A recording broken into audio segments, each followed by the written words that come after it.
जय हिंद साथियों। ना कोई वहां हमारी सीमा में घुस आया है और ना ही कोई घुसा हुआ है, ना ही हमारी कोई पोस्ट किसी दूसरे के कब्जे में है। इंग्लिश का ट्रांसलेशन भी कर देती हूँ।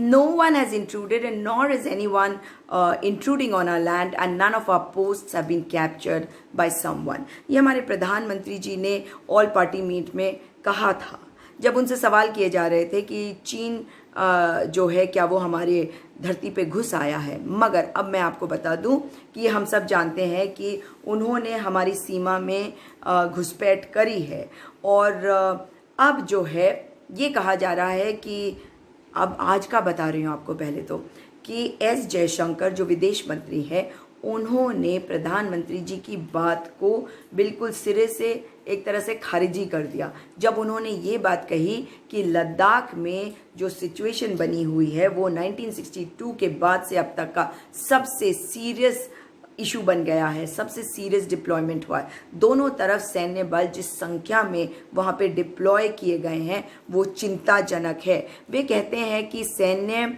चैनल से, मिलिट्री चैनल से और डिप्लोमेटिक चैनल्स दोनों तरफ से बातें चल रही हैं, मगर अभी बातचीत का कोई हल नहीं मिला है। और 1962 में तो मतलब जब हम 15 साल हुए थे हमारी आज़ादी को, हमारे पास कुछ भी नहीं था उस समय से लेकर अब तक में बहुत कुछ बदल गया, लेकिन हमारे इंडो चाइना बॉर्डर पे कभी भी इस तरह से लोगों की मौतें नहीं हुई। जिस प्रकार से आपको पता है कि जून महीने में 2020 के खूनी मुठभेड़ हुआ जिसमें हमारे 20 सैनिक तो उसी वक्त मारे गए, बाद में एक और सैनिक अस्पताल में इलाज कराते वक्त दम तोड़ चुका है।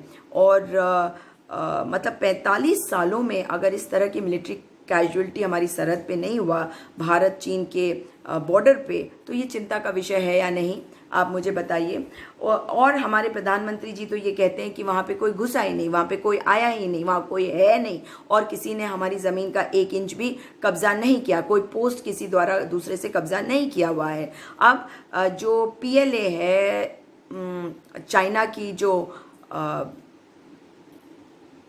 आर्मी है, उन्होंने ज्ञान से जो तिब्बत में है वहाँ पे उन्होंने अपने ग्राउंड फोर्सेस के लिए कंस्ट्रक्शन करना शुरू कर दिया। आपको बता दूं कि वहाँ पे उन्होंने जो कंस्ट्रक्शन जनवरी 2020 में शुरू किया था, ये माना जा रहा है कि फरवरी मार्च अप्रैल 2021 तक ये कंप्लीट हो जाएगा। यहाँ पे 600 गाड़ियों के लिए और सामान के लिए, इक्विपमेंट के लिए शेड बनाए जा रहे हैं। यहाँ पे 6 बटालियंस के लिए एरिया हेडक्वार्टर्स बनाए जा रहे हैं। तो क्या ये चिंता की बात नहीं? और सिर्फ लद्दाख में नहीं, आपको बता दूं कि पीपल्स लिबरेशन आर्मी जो है अपना इंफ्रास्ट्रक्चर पूर्वी सरहद की तरफ भी बना रहा है, क्योंकि इनकी नज़र अरुणाचल प्रदेश और सिक्किम में पर भी है, जैसा कि आप जानते हैं।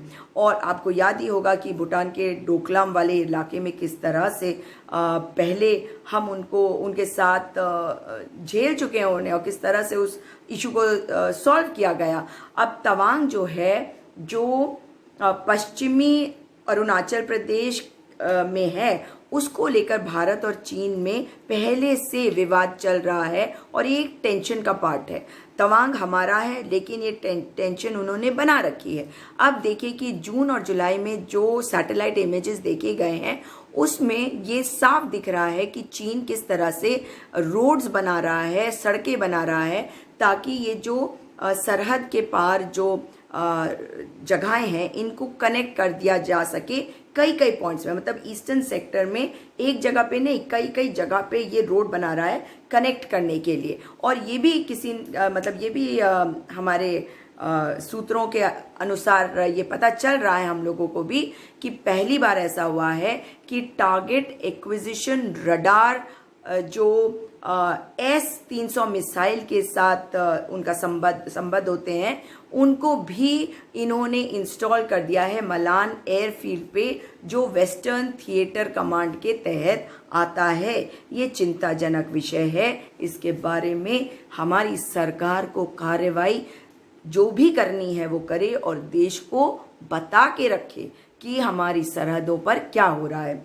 इतने सारे इश्यूज आते हैं, उसमें जो ज़रूरी इश्यूज हैं वो रह जाते हैं। अब जानते हैं टीवी चैनल्स पर कभी कोई इशू आ रहा है, एक इशू ख़त्म नहीं होता दूसरा इशू आ जाता है, लेकिन ये वाले बड़े महत्वपूर्ण इश्यूज हैं, इनको हम छोड़ नहीं सकते। इसलिए इस पर सरकार से सवाल करते रहिए, अपनी आवाज़ बुलंद करते रहिए, ताकि सरकार बताए कि वहाँ पर क्या हो रहा है। दोबारा मुलाकात होगी। जय हिंद।